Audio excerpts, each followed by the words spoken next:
Welcome to Channel 17, the Town of Colonie Government Channel.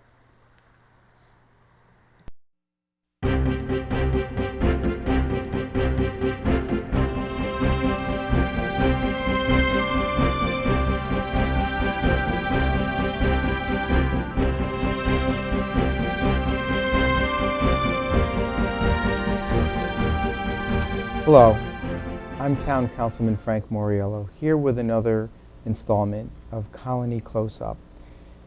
Now that school is in session and the days are growing shorter, it's time to focus our attention on winter maintenance. Today I have with me Bill Neely, who is our Public Works Operations Supervisor, and Tom Romano, who is our Highway Maintenance Supervisor. We're here to talk about snow plowing, sanding, and general winter maintenance in the town of Colonie during the winter season. Gentlemen, back in the fall of last year in the Colonie Town Times, we published an article about snow plowing, snow removal and such, and that generated a great deal of interest and a lot of questions from our residents. Snow plowing obviously is something that affects all of us. Living in the Northeast, we do have to deal with snowstorms and such and ice storms through the winter season. So what I'd like to do is ask you some of the questions that the residents asked us during that time as a result of that article. So Bill, what I'd like to do is start with you, and I'd like to ask you, what is the policy of the Town of Colonie's Highway Department on snow removal and winter maintenance? Well, what we try to achieve, Frank, is we try to have 80% of our streets bare within 8 hours of completion of the storm. Obviously, when we get a larger storm, a nor'easter, 18 inches, sometimes that's not achievable, but before our guys go home after many hours, what they will do is certainly have the roads open. So that's how we try to handle our maintenance. Okay, and to put this in perspective, I'll sort of group these questions together. How large is the town? How many streets do we own and maintain? And convert that into miles. Well, let's see, the town is 57.9 square miles, so let's call it 58 square miles. It's one of the largest towns in New York State. That actually equates, as far as town-owned roads that we are responsible to maintain, it comes out to 1,153 town-owned roads. That equates to centerline mileage of 310 miles. Obviously, we all know that the plow truck has to go in and it has to come out, so it's two ways, so that, times two is 620. So if you give a little bit of thought, when we plow our route once, let's say in a 4-inch storm, each truck driver or plow operator is going to Buffalo and back. So if we have a large storm and we have to plow it 3 or 4 times, you could be driving to Buffalo and back 3 or 4 times. So that kind of puts it in perspective a little bit. Sure, and obviously I notice most times when you plow, the plow will make sometimes 2 to 3 passes. That's correct. As it cleans the roads. Okay, good. Tom, I'd like to ask you a question. I know we both salt as well as plow. And do we have different salt routes and different plow routes, and how do we work those? Yeah, normally, Frank, each snowstorm we start off with salting our roads. It breaks the bond between the cold pavement and the snow that has fallen. We'll usually apply salt up to about a 2-inch storm. Anything greater than 2 inches is when we'll decide or determine that we're going to go out and start plowing. Typically right now we have about 40 separate plow routes. 24 of those are plowed by the Division of Highway. 1 route is plowed by our Division of Environmental Services, and the remaining 15 are actually plowed by private contractors. When we do just salt, those routes are different from our plow routes, and there's 19 separate salting routes. 12 of those salted by the Division of Highway, 1 salted by our Division of Environmental Services, and the last 6 are actually done by private contractors. Okay. And did you say how long it takes to actually take 1 pass through the town when it comes to plowing and salting? Yeah, a plow route on average is about 7 hours long, beginning to end. In a sanding event, our routes are bigger, but the streets, you can cover them a little bit quicker. You don't always have to go in and out, up and down both sides. So our salting routes, on average, are about 5 hours long. About 5 hours. Okay. One thing I wanted to kind of just add to that again, you know, it depends on the size of the storm. I think Tom was alluding to the fact that that's kind of an average storm. So if we get a big storm, obviously those numbers get larger. Mm-hmm. Mm-hmm. Now, why is it that we use salt and not sand? Actually, to apply the proper amount of sand, if you were to use a sand-salt mixture on the roads, actually it's been proven economically that it costs more money to do that versus just straight salt because your application rates are much higher.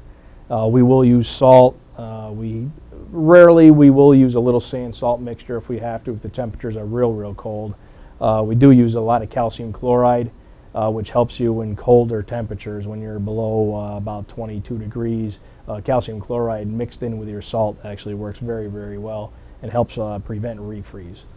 Frank, Tom and I also went to a kind of an interesting seminar on winter maintenance, and the guy from DOT brought up the use of salt brine mixed in with your salt. So Tom and I thought that was kind of a really good idea. So we're kind of looking into that. So that might be something that we may use in the future also. Does it actually do a better job of? Yeah, it breaking down the snow prolongs the life of the salt.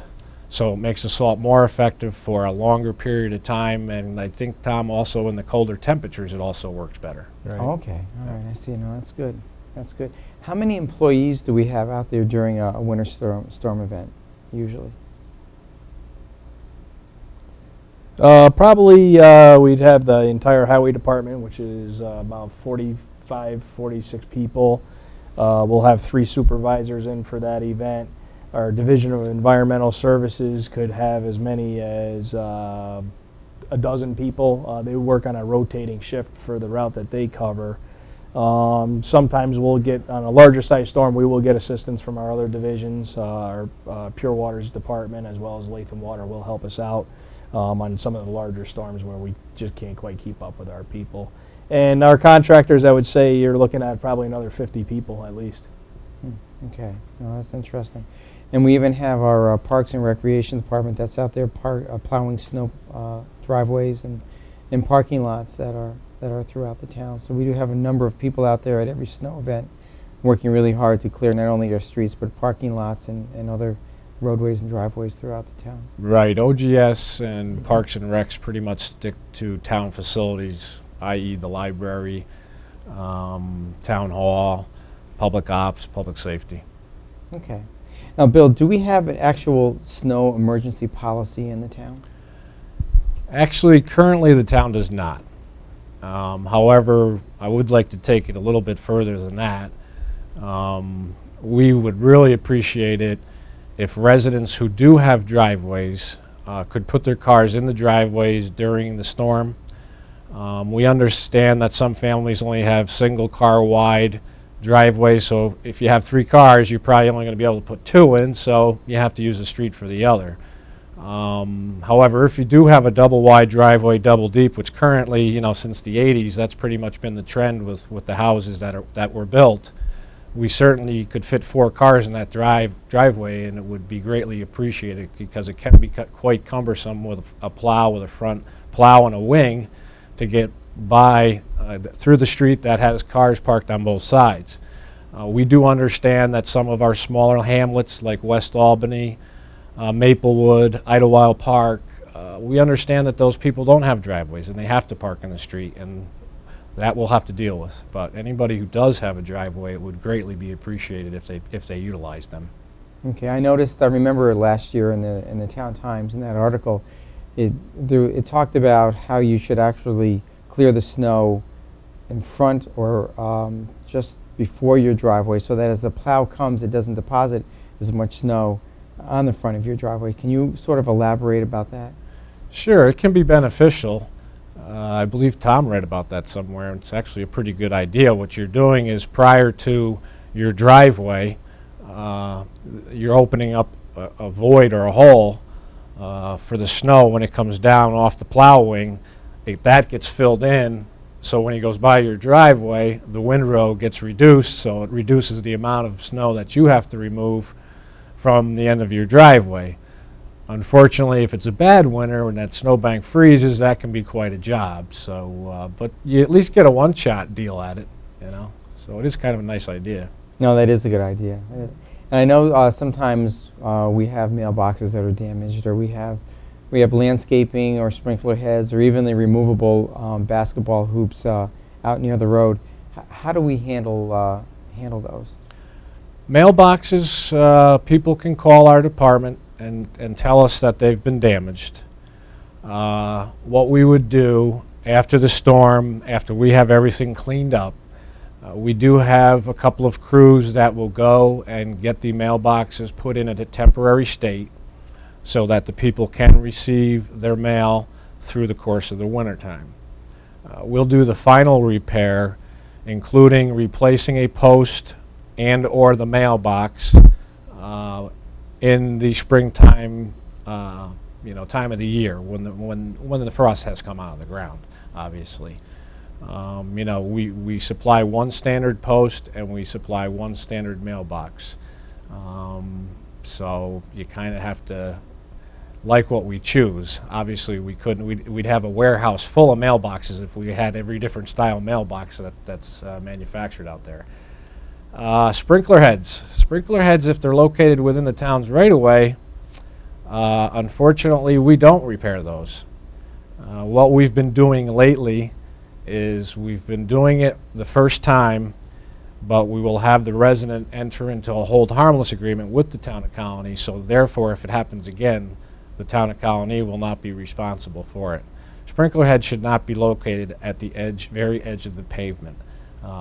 It's very difficult for a plow operator to delineate where that exact edge of pavement is and not hit the mailbox or get too far away from the mailbox.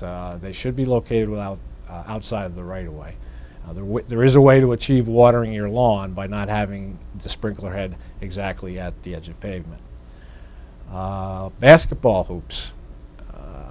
Fixed basketball hoops, they're allowed in the right-of-way. However, if you construct a fixed basketball hoop, you need to take into account that the rim cannot be hanging over the edge of pavement, because the plow truck, when it comes through, could hit it with its lights, or if the wing was up, it could, obviously tear the hoop down. Portable ones, obviously, not when I was younger, they didn't have those, but now they have them, and that's why they're portable. So in the winter months, they should be removed from the edge of pavement, put up by the house somewhere, so that the plow doesn't stand a chance of damaging them. That's the luxury of the portable hoops, one of them anyway. Landscaping, also not prohibited in the right-of-way for not only winter maintenance purposes. Chances are if it's in the right-of-way, we come by with the windrow of snow, whatever's there, it's going to probably end up dying. If it's in the right-of-way, the salt will also kill a lot of vegetation. Another reason that we don't want landscaping within the town's right-of-way is for sight distance purposes. It creates a problem for people pulling out of their driveway onto a town highway, or pulling from another town highway onto another town highway when you're out there trying to look left or right. If you can't see, obviously we know what happens then. Now, on average, most of the roads that have been built in the town since the 80s are 36 feet wide. Correct. And the town right-of-way is actually 50 feet. So therefore, you have 7 feet on each side that's really land owned by the town that the resident maintains. That's correct. So with that, what you're saying is that they should not have their sprinkler heads within that 7 feet, or they should be very careful with their landscaping and not have landscaping within that 7 feet as well. Right. Yeah. The town would permit, I would say the town would permit, again, they would enter into a hold harmless agreement. If you put your sprinkler heads 2 feet off the edge of pavement, we're not going to hit them with the plow. So therefore, there's not going to be a need for repair. Landscaping is a different story, depending on the height, the type of vegetation. Here again, if it was to fall 3 or 4 feet off of the edge of pavement, as long as you're not creating a sight distance problem, I think you could enter into a hold harmless agreement with the town and it wouldn't be an issue. but a lot of people just inadvertently don't know this information, and they have somebody do it, and they don't think about what problems could come along the road with it. So we kind of get involved after the fact. So it's kind of nice if you know this up front. At least you got some parameters to steer yourself by. Okay, thank you. Tom, a question for you. I've noticed as I've driven through the town sometimes during snowstorms, I see people shoveling snow or snow blowing snow right into the street. Is that allowed? It's really not. It's something that until recently hasn't been really enforced. However, Section 1219 of our Vehicle and Traffic Law states, and I'm just going to read this word for word, no person shall throw or deposit upon the highway any glass, nails, tacks, wires, cans, snow, or any other substance likely to injure any person, animal, or vehicle upon such highway. This does include shoveling snow out into the road, snow blowing snow out into the road, plowing snow out into the road, as people have their driveways plowed by a contractor maybe or do it themselves. Our police department does have the right to issue them a summons for doing so.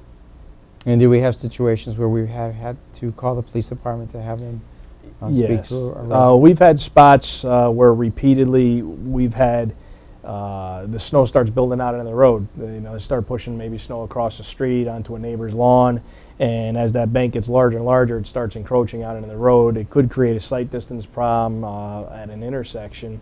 A lot of times bus stops, the buses can't get around, or maybe you can't get two cars side by side on the road any longer. When it does get to that point, and we like to get to it before it gets to that point, we will have the police department intervene, speak with the people, and give them a warning the first time, after which they will issue the summons. Okay. Now, there are not only town roads, but you have county and state roads that are in the town as well. How do we coordinate? How do we work with the state and the county plows? Or do we? Really, we're kind of our own independent agency.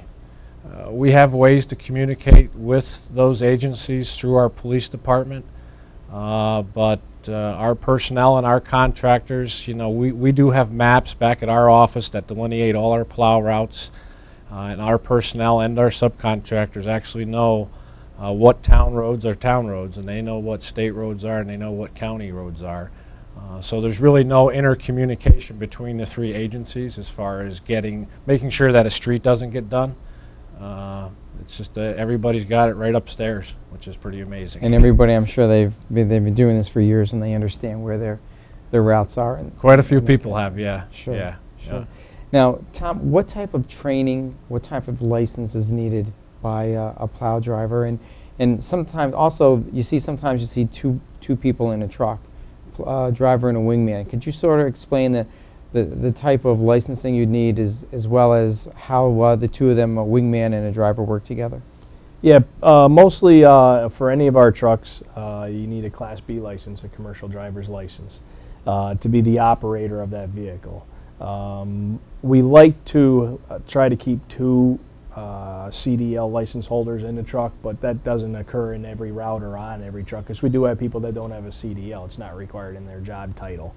Any of our loaders that are out there, those individuals all have a Class A license, which is one step higher to operate heavier equipment.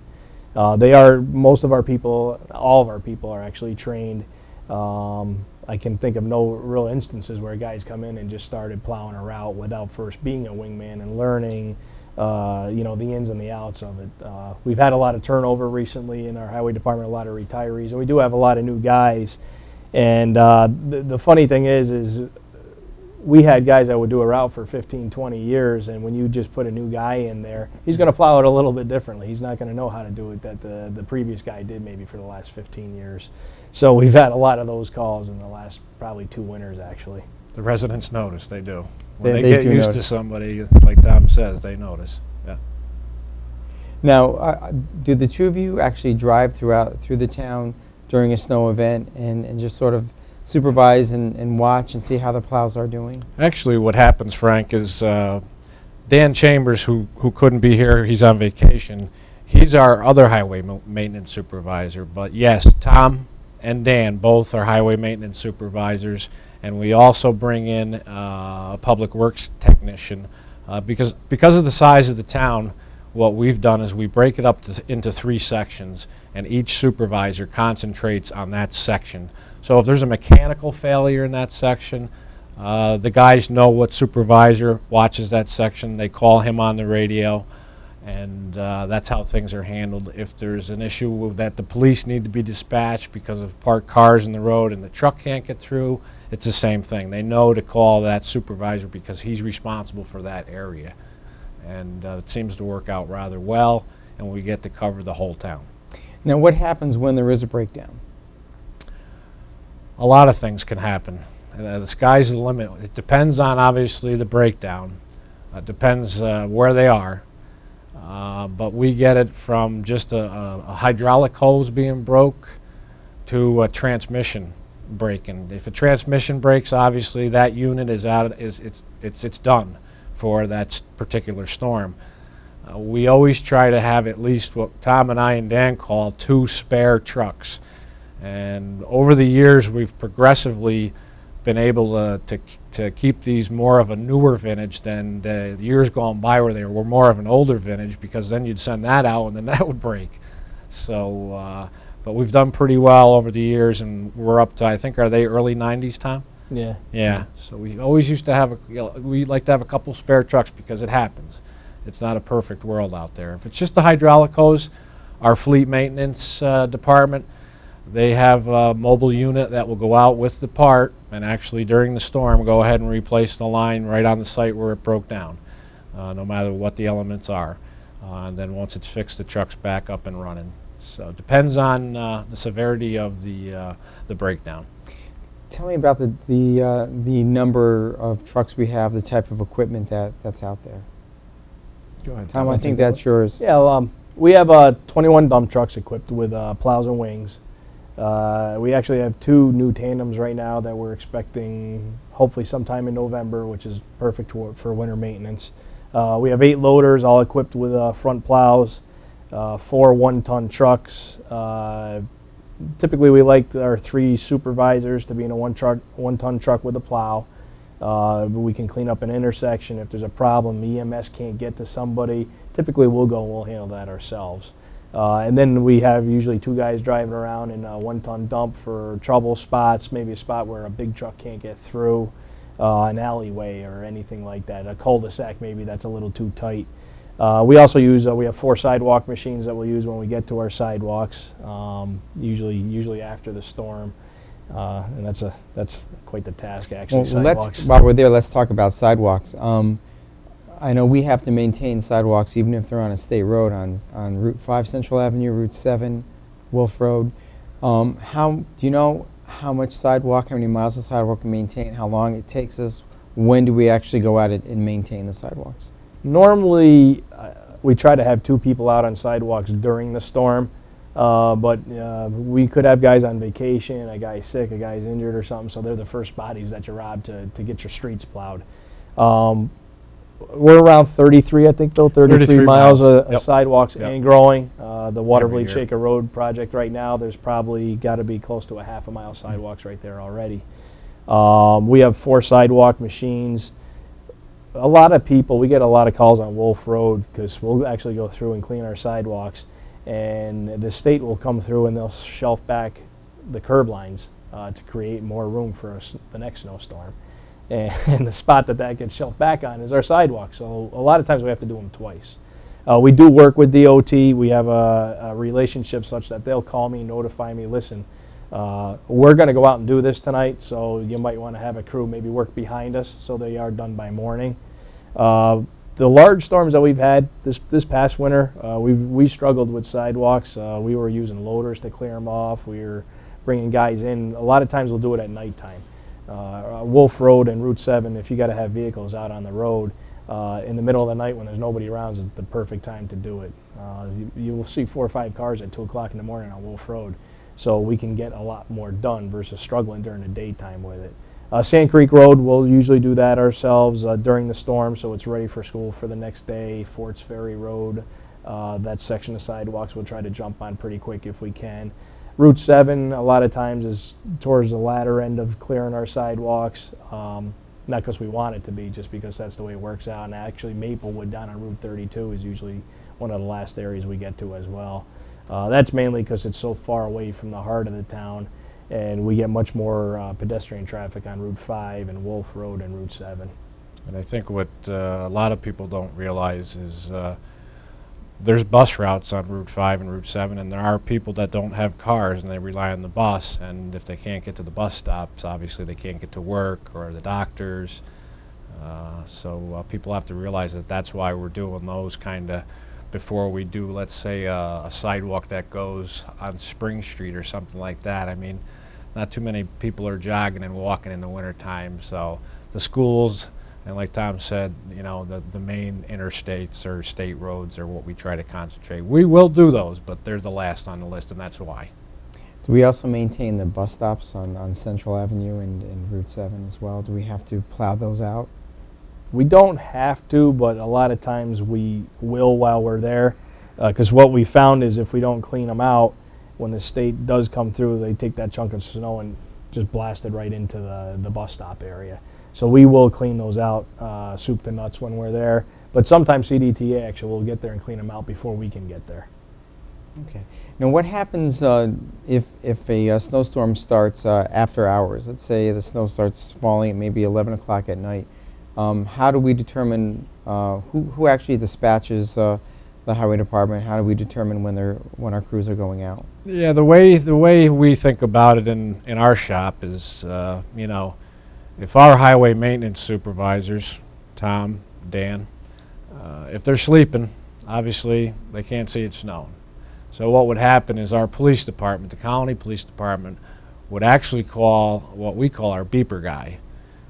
We have 4 beeper guys in our department. They rotate on a weekly basis for a month's time. They carry an Nextel phone. Our police department has both their home and that portable phone number. They are the ones who get the call from the police because the police are obviously a 24/7 operation. They're a shift department, so they always have somebody here. So they're out on the roads. So they would call that gentleman, and then he would assess the situation, and it felt that we need to do some type of winter maintenance, whether it would be 1 salting or 2 plowing. He would then call the highway maintenance supervisors, who on their way in from home to the shop would assess what the conditions of the roads are and determine, do we just have to call in enough guys to do the salting, or are we going to just go into this full right off the bat plowing? And you know, we obviously pay very close attention to the weather stations, because even before you go to bed at night, you can have an idea, okay, well, by 2 o'clock we might have 6 inches of snow, so you almost know that, you know what, we're going to be plowing when we come in, so we're just going to call everybody in. And then, of course, Mother Nature can play games with you, and we have nothing by 2 o'clock in the morning, and so it's, but the Colonie police are the ones who make the call in the non-business nighttime hours. Okay. As you were talking before about snowbanks and such, I mean, are there areas of the town where you find yourself removing snow, breaking down snowbanks and such? Are there certain trouble spots? In what areas are they, Tom? Would you know? Our West Albany area, Lower Sand Creek Road, Exchange Street, Corning, Sumter, that area is usually one of the first spots we will actually do full-blown snow removal from. There, and our Maplewood Hamlet, Craig, Archibald, Lansing, those streets down there, they're usually the first places we go to. They're pretty tight. Everyone parks out in the streets, and it does get pretty narrow there quick. Sight distance problems, you know, a lot of the triangles are usually the first spots. Council and Cabalion, that's usually one of the first areas that will go with a sight distance problem. A lot of people don't know that sight distance doesn't exist at an intersection where there's a traffic signal, because if you don't want to make a right on red because you can't see, the law says you can't turn if you can't see, so you wait for the light to turn green. We get a lot of calls along the Route 5 corridor for sight distance problems, and a lot of times we'll work with the state on trying to knock back the snowbanks, because they are somewhat created by us and somewhat created by them, so we will work together. But DOT's response is the right one. If there's a traffic signal there and you can't see, you don't go, you don't turn. Wait till the light turns green, and then you can turn left, turn right, or proceed through the intersection. Okay. This is very informative. And but what I'd like to do is, before we close, could you give us some phone numbers or people to contact if any residents have any additional questions, if they have any concerns or problems? What number do they call? Who is it that they speak to? Well, the number is, it is online. It is in the phone book. It's the DPW Division of Highway. That's the number you call, which is 783-2794. We have another line, 783-2795. Our clerical staff is very good about answering questions. If they can't, they'll forward it to either one of the supervisors or myself, and I'm sure we could answer the question. And after hours, who should the residents call? We do have an answering machine. Some residents do choose to leave a message. Let's say a mailbox was hit, just to let us know. That's fine. They can also send an email if they would like. A lot of people are getting into that mode versus picking up the phone or having to wait to talk to a real person. We review our emails every day. It's highway@colony.org, or mine is neelyb@colony.org. That's perfectly acceptable. Okay. Or if it's some type of an emergency after hours and they need someone, that's going to be the police department. Okay. The police department has capability of getting a hold of our supervisors via the town radio system, Nextel two-way, Nextel phone numbers. There's several different ways. Okay, good. And could you just give the office phone number, Bill, one more time, just so our residents have it? Sure, Frank. It's 783-2794 or 2795. Okay. Well, thank you very much. And this is very informative. Again, if you have any questions, additional questions concerning snow plowing, please feel free to call those numbers, and Bill or Tom or any of our staff will be more than happy to help you. Thank you very much.